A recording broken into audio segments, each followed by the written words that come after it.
Capitão Samuel, meu entrevistado a partir de agora. Jornal da Fã. Entrevista. Meu caro capitão, muito bom dia. Bem-vindo aos estúdios da Fã FM.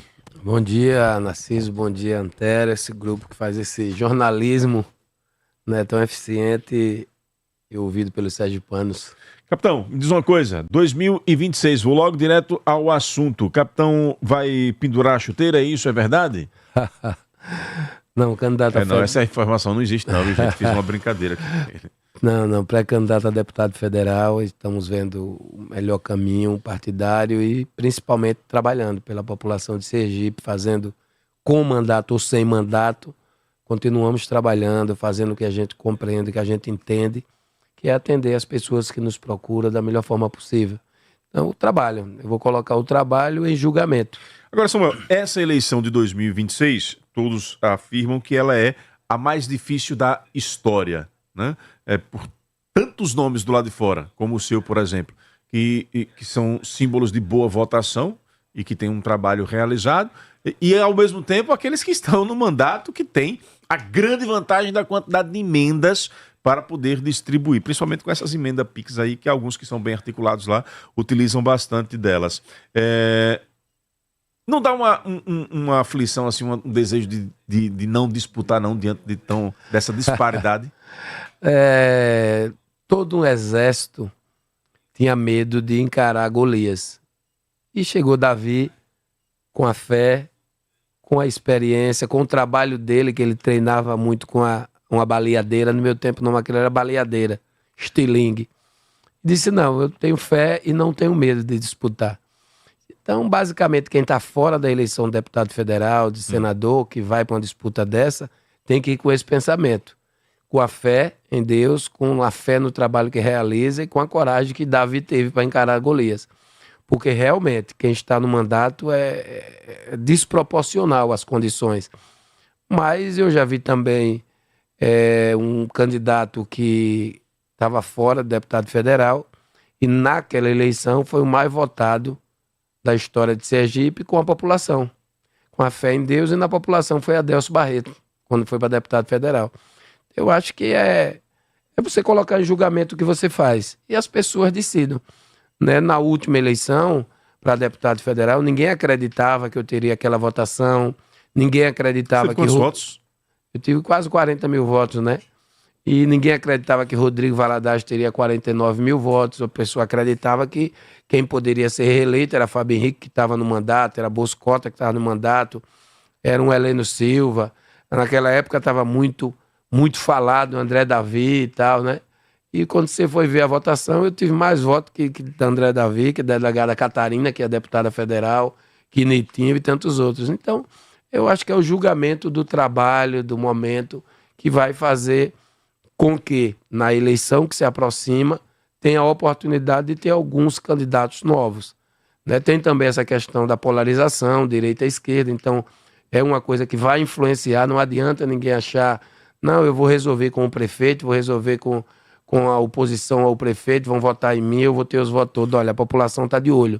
A população está observando muito, por exemplo, quem é de esquerda, está observando muito o que está acontecendo no país. Tem muita gente de esquerda caminhando para o centro, como tem muita gente de direita que caminha para o centro-direita. Então, tem muitas mudanças a nível nacional. Se você não tiver ligado nisso, conversando com a população, dialogando e tendo uma postura retilínea, uma postura sem muito atropelo. Por exemplo, a população de Aracaju, quando elegeu agora a prefeita, eu tenho certeza que uma das coisas que pesou foi a postura que Emília vinha desde televisão, rádio, desde a Defensoria Pública. Essa postura pesou muito na hora da população de Aracaju decidir. Eu acho que essa postura retilínea vai ter influência também na eleição 2026. Estamos entrevistando aqui no Jornal da Fã o capitão Samuel. Capitão, dentro dessas fusões e junções aí em federação, o que Samuel tem acompanhado um pouco? Porque a gente sabe que você tem muito contato em Brasília, conversa muito com as lideranças nacionais também. Qual a tendência de partido que Samuel tem hoje? Olha, por exemplo, o Fufuca me ligou, ministro que é do PP, né, ministro dos esportes, vai ter um evento aqui hoje pela manhã para que eu fosse. Daqui eu vou para lá, para o evento com ele, que é uma amiga do Partido Progressista, que eu já saí. Então, teve a fusão progressista, que ninguém acreditava que saísse, né? Era Progressista União Brasil, que já poderia ter sido federação com o Republicano, depois o Republicano saiu. Agora está se comentando muito fusão, Federação Republicano-MDB, e isso pode repercutir muito em Sergipe. Eu não sei qual a posição dos MDBistas antigos, se não vão voltar. De repente, um Jacques Barreto pode estar voltando para o MDB, de repente, um Sérgio Reis pode estar voltando para o MDB, e aí, como fica se o Republicano é com Gustinho, de repente, Gustinho talvez não consiga fazer uma chapa no Republicano, talvez possa ir para um outro partido, talvez PL, talvez PT, talvez União Brasil, não sei. Então, tudo isso você tem que avaliar Brasília, aguardar as decisões. Acredito que até o final de julho, por exemplo, em relação a essa fusão republicana-MDB, o que o Marco Pereira falou para mim foi que até o dia dos namorados ele decide se namora, se casa ou se separa. Né? Foi o que o Marco Pereira me falou, do Republicano. Então, tem a fusão, que também Renata do Podemos conversando comigo, ela disse: Samuel, até o dia dos namorados eu sei se eu caso ou se eu separo, que é a fusão Podemos PSDB. Isso pode repercutir aqui. Como fica Eduardo Amorim? Vai para o PL? Vai ficar? Se o Podemos está com o André Moura aqui... Ele já é do PL, não? Não, Eduardo Amorim é do PSDB. PL é o irmão, é de Ivan Amorim. Para mim, Amorim estava afiliado ao PL já. Não, ele é afiliado ao PSDB. Partido da mão de Eduardo Amorim. E o Podemos está com Zeca e André Moura. Então, essa junção, como é que vai ficar? Então, tudo você tem que avaliar a partido. E, na verdade, trabalhar, mostrar para a população o seu trabalho, conversar, juntar os amigos, juntar aqueles que gostam do seu trabalho, entendeu? Fazer grupo, porque sozinho ninguém se elege, né? Sergipe tem candidatos dele próprio, eu acho incrível, né? Por exemplo, eu vejo Edivaldo Nogueira dizendo que é candidato a senador, talvez essa boataria de ser candidato a governador. Quando você sai dali da... É isso mesmo, viu? Amorim foi candidato em 2022 pelo PL. Foi? Foi. Mas o PSDB está na mão dele. De Eduardo. Pode ser o controle. O controle acho que partidário. O Thiago Carvalho, né? Eu não sei, tá que é o com ele. secretário de planejamento, se eu não me engano. Eu sei da prefeitura de Aracaju. Mas tá com acho ele. que é ele. Isso mesmo. Então, então é isso. Então, é uma conjuntura que você avalia, conversa com todo mundo. Agora você tem que fazer o seu trabalho. Porque, independente de que partido Independente de partido, porque aí, não, o partido bom de Bolsonaro é o PL. Como é o Bolsonaro, se o de Tarcísio, que é Bolsonaro, é o republicano, é o 10? Não existe partido de direita no Brasil. Quem fala isso é mentiroso. Não existe partido de direita. No Brasil existe partido de esquerda e de centro. Quem é o partido de esquerda e centro? Tem o extrema esquerda, PTU, PTC, aqueles pequenininhos. Tem um de esquerda, que é o PT, PSB e outros que é de esquerda. E tem os partidos de centro. PL, Republicano, PP, tudo centro. Não tem partido de direita. O Partido Conservador do Brasil, que seria de direita mesmo, não pôde ser criado. Estão tentando ainda, mas não foi criado. Agora, eu acompanhando vez por outra as rádios de Sergipe, né? Fico... ao final de semana, me movimentando para poder... Nas redes sociais isso é bom. Também. Eu observei uma declaração sua, e aí queria lhe perguntar agora aqui nesta oportunidade. Você, em um programa de rádio, é um programa que você faz aos sábados, não é isso? Isso. Você chegou a dizer, olha, é preciso que os sergipanos observem o Senado. O Senado é uma casa importante. O Senado é um legislativo que tem um poder importante, por exemplo, nessa discussão sobre o STF, acompanhar um pouco isso. E começou a chamar a atenção do povo para a eleição do Senado. Em algum momento passou pela sua cabeça essa possibilidade de, ao invés de ser candidato a deputado federal, ser candidato a senador? Olha, em algum momento eu converso muito com o Rodrigo Valadares, assim como eu converso, por exemplo... Eu estou recebendo sexta-feira, dia 23, vou fazer um grande seminário aqui em Sergipe, né, com o Coronel Fraga, que é deputado federal, e com o governador Caiado. Então, eu vou trazer até, vou combinar com você, para dar uma entrevista deles dois. Nós vamos fazer um seminário sobre governança e segurança pública aqui em Sergipe. Né? Ambos são do União Brasil, mas são de direita, muito ligados a Bolsonaro. E quem conversa muito comigo sobre isso é o Coronel Fraga. Rapaz, se por acaso o Rodrigo não tiver coragem para o Senado, você toparia? Eu deixei, assim, sem resposta. Eu digo, olha, eu acho que o Senado é uma casa que, pelo que o Supremo está fazendo, e pronto, o cara acabou de reclamar aí de Gilmar Mendes, que mandou ir para casa prisão domiciliar, e a Débora está lá na cadeia presa. Então, são decisões assim que o Supremo toma, que o inquérito do fim do mundo, é um inquérito que foi aberto com um regimento interno. Imagine se o presidente do Tribunal de Justiça aqui pegar o regimento do TJ e começar a julgar tudo de Sergipe com o regimento interno do TJ. Regimento interno é para julgar as coisas do Tribunal de Justiça. Regimento interno do STF é para julgar as coisas do STF, interno STJ, não do Brasil todo, de todo mundo. Então, isso precisa de um freio em algum momento. Como é que a Casa Legislativa, por exemplo, em Goiás, a Assembleia Legislativa soltou um mandato de prisão pelo STF do deputado estadual Capitão Assunção, meu amigo. Soltou, a Assembleia Legislativa frustrou e travou. E ninguém falou nada. Aí, em relação ao deputado Ramage, que está lá em Brasília e tem essa repercussão toda de golpe e bababô, aí não só pode a metade, só pode isso, só pode aquilo. Ou você pode ou você não pode. E eu acho que o Senado é quem tem que dar o freio e contrapeso. O Senado é o que a Constituição diz que tem que observar o Supremo. Porque a decisão do Supremo é como disse o advogado dos Estados Unidos, Donald Trump. Seria essa a realidade que lhe motivaria a disputar? A disputar o Senado. Que as coisas comecem a ser como devam ser. E você acha que há espaço para isso ou você só disputaria se Rodrigo não for candidato? Não, eu abriria essa possibilidade se por acaso Rodrigo não fosse. Porque aí eu entendo que aí viria toda a direita por um lado só, e eu não teria problema de conversar sobre isso. Então é uma hipótese que você ainda considera? Se por acaso, olha, em política não existe espaço vazio. Quem é que seria candidato a senador de direita em Sergipe, se não for Rodrigo Valadares? Se alguém tiver outro nome, diga aí. Então, é a possibilidade. Estamos entrevistando aqui no Jornal da Fã o capitão Samuel, trazendo aqui esta informação que pode aí analisar a possibilidade de disputar o Senado, mas efetivamente, neste momento, pré-candidato a deputado federal. Recebo aqui de um ouvinte a seguinte informação, o Max de Laranjeiras. Em 2022, Alessandro foi candidato a governador pelo PSDB. E aí já tem um outro ouvinte, que é o Marcos, que diz aqui o seguinte: Amorim voltou a assumir a presidência estadual do PSDB com a saída de Alessandro. Tiago é o presidente municipal, presidente de Aracaju. Ele conquistou o partido tirando de Alessandro Vieira, diz aqui o Marcos.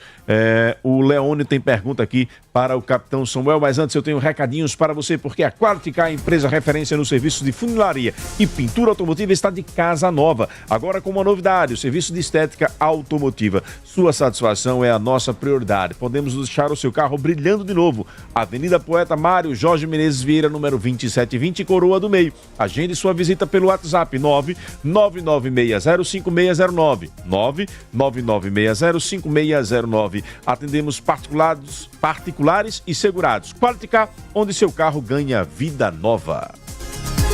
Com mais de 20 anos de experiência no transporte, movimentação e elevação de cargas pesadas, a Apollo Service Muques e Guindastes está com frota nova de guindastes e caminhões Muques para diversas capacidades operacionais, todos prontos para te atender nos mais variados projetos: remoção de equipamentos na área comercial e industrial, montagem de galpões e suporte na construção civil. Peça seu orçamento pelo telefone 3041-5931.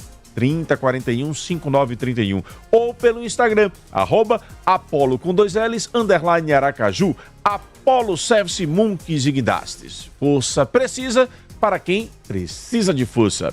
Meu caro Samuel, você andou coordenando aí o movimento Fora Lula. Como é que está esse movimento hoje? Olha, nós fizemos algumas ações, né? Aí posterior a isso houve aqueles 2 eventos, um no Rio, um em São Paulo, que aí o pessoal de direita, o pessoal conversa conosco, pediu para dar uma segurada, para focar naqueles 2 grandes movimentos, São Paulo e Rio, e focar também nessa questão da anistia. Foi passado esse foco da anistia, coloca para votar, não coloca para votar. Então a gente deu uma segurada em relação a isso. Mas eu acredito que agora, junho ou julho, a gente retorne, até porque a indignação da população triplicou com o roubo dos aposentados de 6 bilhões de reais, Aí, para piorar, apareceu mais 2 novas roubo que já estão falando de quase 200 bilhões de reais roubado entre o roubo direto de associações e sindicatos dos aposentados, o roubo de empréstimos consignados e agora tem um outro roubo, que é dos mortos que ganham benefício do INSS. Juntando os 3, está para chegar a 200 bilhões. E aí eu chamo a frase do Augusto Nada, que é ex-ministro do Tribunal de Contas, que ele disse que a partir de 2027, a aposentadoria corre um sério risco das pessoas não receberem mais a aposentadoria, porque o roubo é tamanho e tão grande que vai, sim, pode ter certeza de uma coisa, até 2027 vai vir alguma coisa no sentido de desvincular o salário mínimo de aumento real, desvincular o BPC do salário mínimo. Você vai ver o que vai acontecer nesse país da forma que estão roubando o INSS. E outra coisa, o estímulo a não trabalhar, o estímulo a hoje, no interior do estado, nós temos muita dificuldade de ter trabalhadores. Por quê? A pessoa ganha 600, por exemplo, vou dar o exemplo da Barra dos Coqueiros. A pessoa ganha R$600 do Bolsa Família e ganha R$600 do Bolsa Barra, 1.200. Essa pessoa vai trabalhar para quê? Por quê? Só porque o que as pessoas têm que lembrar... E qual seria a solução, na sua opinião? Não, só porque o problema é que essas pessoas não contribuem com o INSS. Outra coisa, qual a vantagem de um trabalhador que ganha salário mínimo contribuir com o INSS se por acaso, quando ele bater 65, ele se aposentaria de qualquer forma por idade e ganha a mesma coisa? Qual o incentivo que ele tem para pagar o INSS? Não, porque se eu adoecer, eu posso pegar uma licença de saúde e receber, tá pronto. Esse é o único incentivo. Tirando desse, nada mais vale a pena. E qual seria a solução? A solução é trabalho e salários melhores. E aí, o empresário, o que eu converso com o pessoal da direita é, quando fala a questão do povo trabalhar, eu acredito que com salários melhores. Vou dar um exemplo. Quando o concurso, por exemplo, concurso para PM, o salário da PM, quando eu fiz o concurso, pouca gente se inscrevia, que a gente ganhava salário mínimo, lá em 91. Hoje, o concurso da PM, um soldado que entra, ele ganha 2, 3 salários mínimos. A concorrência é gigantesca. Um concurso para procurador do Estado, promotor de justiça, milhares de pessoas se inscrevem. Por causa de quê? Do trabalho, por causa do salário. Então, se o salário mínimo efetivamente tiver uma melhora, se tiver um ganho maior para aquele trabalhador, eu tenho certeza, ele vai deixar de ganhar, por exemplo, R$ 2.500 por mês para ganhar 600 de Bolsa Família. Então, tem esse lado também que precisa ser avaliado.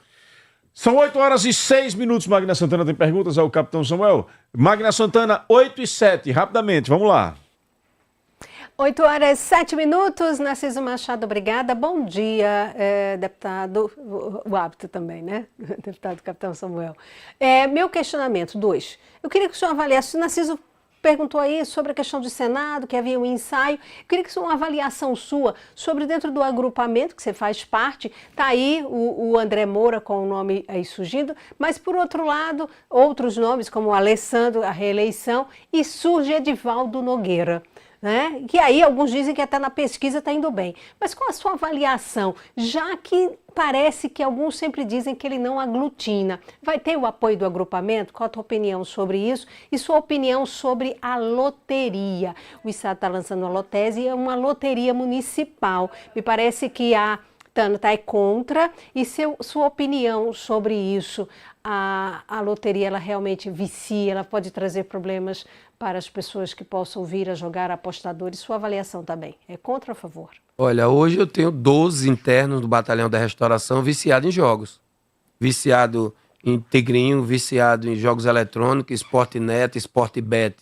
É sobre loteria o que nós deveríamos fazer, quem é homem público, é colocar uma lei, primeiro, fazer a mesma política que fizemos em relação ao cigarro, ao tabaco, que é o quê? Deveríamos todo tipo de propaganda ser proibida desses jogos, seja na internet, seja fora da internet, vai começar por aí. Fazer um trabalho de conscientização da população e colocar leis muito duras em relação a quem está manejando isso. Porque as pessoas só perdem.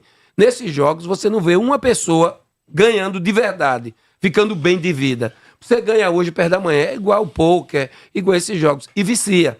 Vicia porque aquilo que a droga causa de prazer na mente de um ser humano esse fato de você ganhar, esse fato faz com que você também libere alguns hormônios do prazer.